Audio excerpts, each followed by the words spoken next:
eskerrik asko. Balorazio oso positiboa da. Lehenik eta behin, eskertu horri izan ditugun guztiak,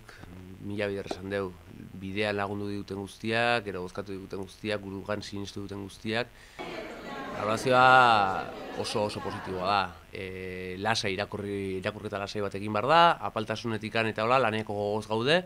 laneako prest, Tolosan Gernikako akordioa sinatu zuten eragile gehiengo absolutua lortu dute, hoi oso importantea da, bake eta normalizazio bidean, prozesu politiko bat gauzatzearen bidean, eszenatoki berri baten bidean jartzen gaitulako eta hor Tolosarrak gehiengoz horren alde egin dutelako,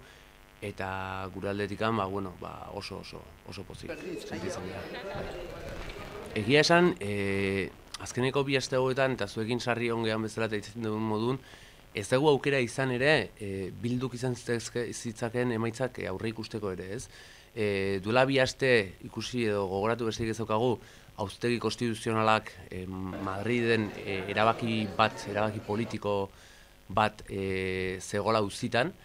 nun ia legez kanpo utzi gaituzten, utzi gintuzten, eta ez genuen nik behintzat eta guk taldean ez genuen aurre ikusi ere, ez genuen hitzein ere ze emaitzak izan genitzazken. Hau pasa eta gero oso emaitza hona dira,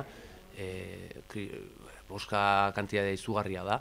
eta benetan oso harro sentitzen gara egin dugun lanaz, ez gu bakarri baizik eta eskaini zaigun laguntzaz, inguruan izan ditugun irriparroiek, kalean haupa esan diguten guzti eskertu nahiko dituzke, laguntza guzti eskertu nahiko genuke, eta esan bezala oso pozik gaude, eta batez ere oso pozik gaude, emaitza hauek erakusten dutelako Euskal Gizarteak, Tolosar Gizarteak, eszenatoki berri baten bidean, Euskal Herriarentzako uda berri baten bidean jarri dutelako, ez? Urretik nahi padutako guztiak, ez? Udaletxea herritartu, ateak ireki, herritarrekin bat egin, gauza beste modula bateak egin daitezkela jendeari ikusazi, sinistarazi, mila aldiz esan dugu, ez gara politiko profesionalak herritarrak gea, herritar bezala kudeatu nahi dugu, udal teknikariekin bat egin, beraiei entzun, beraiekin lan egin, herriko talde ezberdinekin lanak uztartu, jakintzak erabakiak hartu,